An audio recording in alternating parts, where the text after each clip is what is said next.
you have now done your test a couple of times and you've seen the dimension that it triggers. So you've kept that in your records, so we'll need that next. Mine was about 7.2 to start with, but after the next session, I'll show you how it changed down to 6.2. And also that's the minus dimension, of course. Now my offset, my probe offset was 0.4 of a millimetre that way and 10.6 mil that way. So that's roughly the figures you should have with yours, because it depends on how it all fits in the angle, and I've got the little guide there and all that. They'll give you a rough idea. With the probing, I'll explain the way it works. You've worked out the triggering point, so as it's coming down, it goes bip, it says okay. That's a measurement, must be at 0, I'm 6.5 mil away, okay. I'm 6.4 over here, I'm 6.4. So it actually does probing in a series of spots across your table. And the reason for that is it can adjust if your table's got a tilt to it,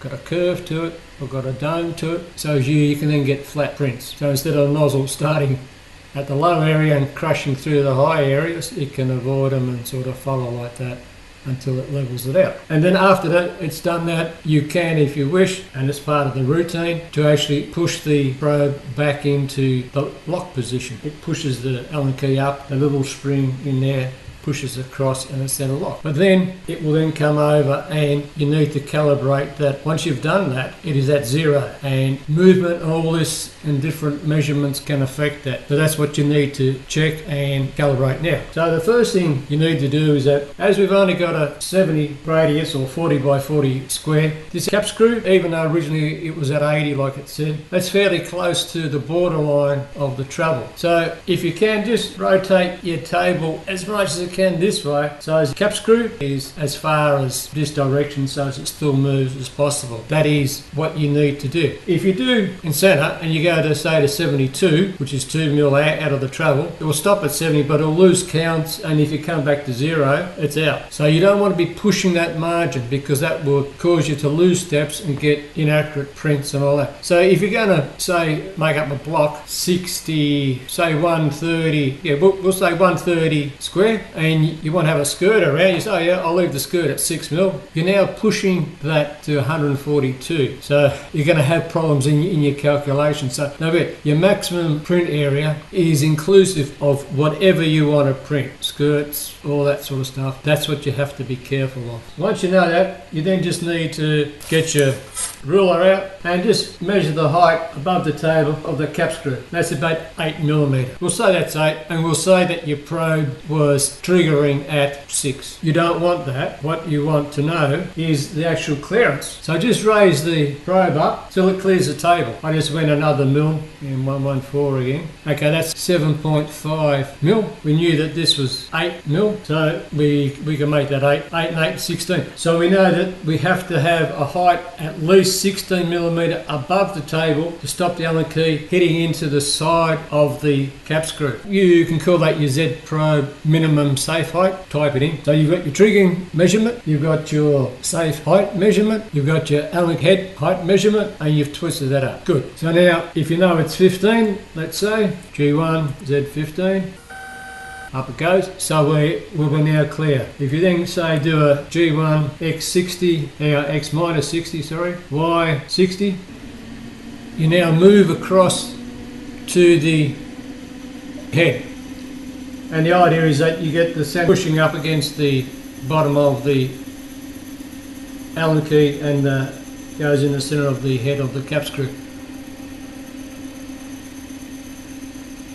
That's getting close. I'll just go up another millimetre. Now you just use your eye, make sure you're on the 1. So you just go across, so it's roughly that way. Then you fine tune the position. So we'll drop it down 1 mil, check, maybe half a mil this way or 0.1. So move it this way and that way until it's sitting in the center. Once you've done that, do an M114 and get your X and Y reading. That is the position of your socket head cap screw recess from the center of the table. Put that into your calibration file. Then probe down. You know before we said it was 6.5, but we don't know the height of that recess to the height of the table, that step. So the probe's here, and if it's on the table, it goes click, but if it's got the Allen key, the cap screw, we don't know those two distances, but when it goes click, that's what we're going to find out. Now, did you just notice then that it moved? It dropped down. The motors don't seem to keep the power on all the time when they're not moving. So this is the other problem I had, and I found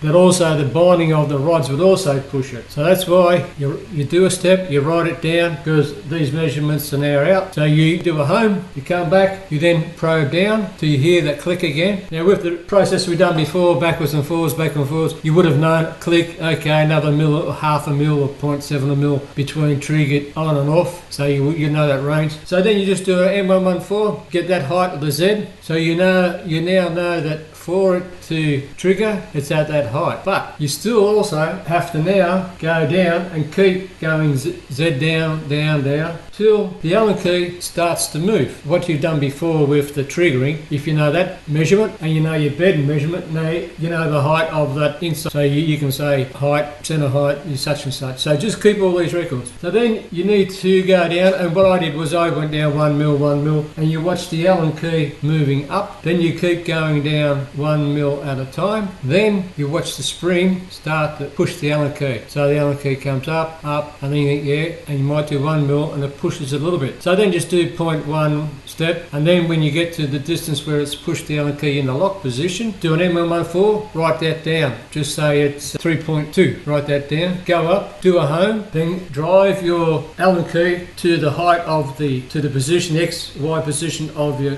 cap screw, and above it say 15 or 20. Then check to see that it is in that position, that it is center. Then lower it down to that point where it triggers, then check. Now the reason why we use a trigger is that is a known distance. So if it doesn't trigger and it's supposed to, you know some of the measurements are out. So do the trigger, check, see if it's changed the dimension. If not, then do a G1Z to that position where it's supposed to push the Allen key up and lock. See if it does. If it does, that's an accurate position. If it's not, find out what it is, record it, repeat the process until you're comfortable that when you do the lock position of the probe, it will go and do it. So do that as many times as it's repeatable and comfortable. Mine are about -66 and 68. So 68, that's only 2 mil away from the max. So if you're 69.99 or something like that, the forces are there and it can cause trouble. So shift the Allen, like I said, as close this way in the Y direction so as you can reduce it. So once that's repeatable, then we go on to adding that to the software. It's another Back to the Future moment. This time you may have noticed that if you've got a sharp eye, I've added this little L bracket here. The reason for that is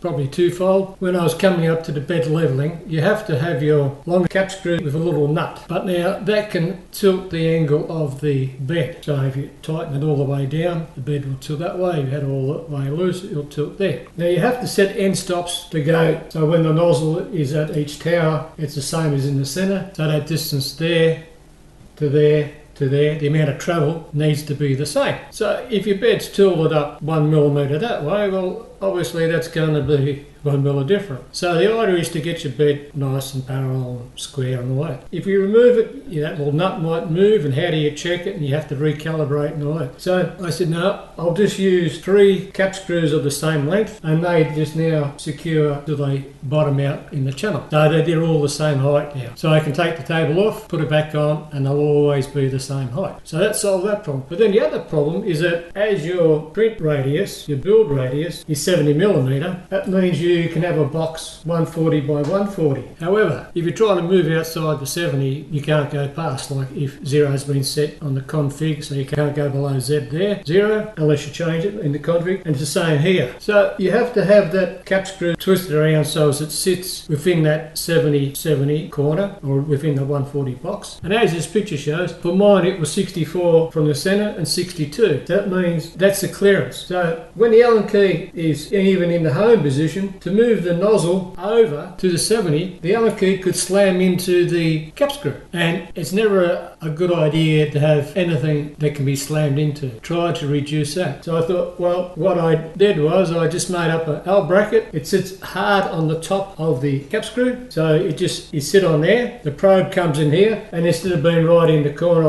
I can move it even 60-60 or whatever. So as it comes up there, the probe will hit there on that end, and because the cap screw is solid, this lip is solid. I've just got a little cap screw there. So after probing's done, I can just unnip that, slide it across, and I've got full use of my bed all the time. So that was a good improvement there. Highly recommended.